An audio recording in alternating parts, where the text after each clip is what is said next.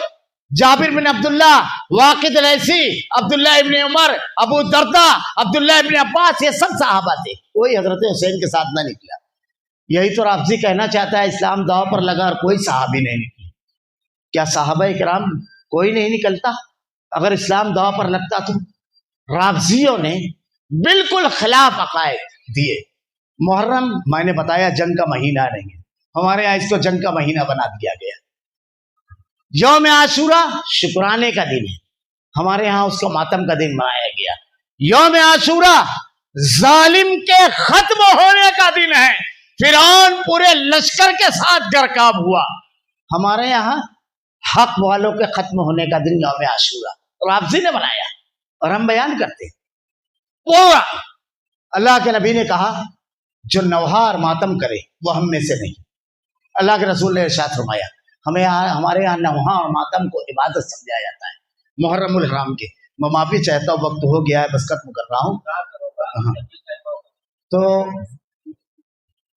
ماہ محرم الحرام کو بالکل مخالف قرار دیا گیا ہے, اسلام کے خلاف تعلیمات پر عمل.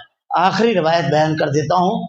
اولاد حسن قنوجی, نواب صدیق حسن کے والد, اپنی کتاب کے اندر لکھتے ہیں کہ اگر کوئی ایسی قبر کی کسی نے زیارت کی جس میں مردہ نہ ہو, جیسے ہمارے یہاں لوگ تعزیہ دیکھنے چلے جاتے ہیں بچوں کو بتانے کے لیے, کأنما عبد الصنم, اس نے بت کی پوجا کی ہے. یہ روزہ رکھنے کا دن ہے, سبیل پینے اور پلانے کا دن نہیں ہے. اللہ رب العالمین سے ایک دعا ہے کہ رب العالمین بدعات اور خرافات سے ہماری حفاظت فرما. رب العالمین الہ العالمین اسلام کی جو حقیقی تاریخ ہے رب العالمین اسے سمجھنے پڑھنے, اور صحابہ کرام نے جس طرح دین کے لیے, عقیدے کے لیے, اسلام کے لیے قربانی دی ہے, رب العالمین ایسے قربانی دینے کا جذبہ نصیب فرما رب العالمین. جب عقیدے اور دین پر بات آئے تو اللہ نہ مال محبوب ہو, نہ جان محبوب ہو, نہ رشتے محبوب ہو, صرف اور صرف تیرا دین محبوب ہو. رب العالمین الہ العالمین امت مسلمہ کو رافضیت کی سازش سے بچنے کی توفیق نصیب فرما. اللہ ہمارا خاتمہ ایمان پر فرما. ربنا لا تزغ قلوبنا بعد إذ هديتنا وهب لنا من لدنك رحمة إنك أنت الوهاب. بارك الله لنا ولكم في القرآن المجيد ونفعنا وإياكم بالآيات والذكر الحكيم. إنه تعالى جواد كريم ملك رؤوف رحيم. الحمد لله نحمده ونستعينه ونستغفره ونؤمن به ونتوكل عليه ونعوذ بالله من شرور أنفسنا ومن سيئات أعمالنا. من يهده الله فلا مضل له ومن يضلل فلا هادي له. واشهد ان لا اله الا الله وحده لا شريك له واشهد ان محمدا عبده ورسوله. اما بعد اعوذ بالله من الشيطان الرجيم. بسم الله الرحمن الرحيم. ان الله يأمر بالعدل والاحسان وايتاء ذي القربى وينهى عن الفحشاء والمنكر والبغي يعظكم لعلكم تذكرون. اذكروا الله يذكركم وادعوه يستجب لكم. لذكر الله تعالى على جل وعلا محمد اكبر.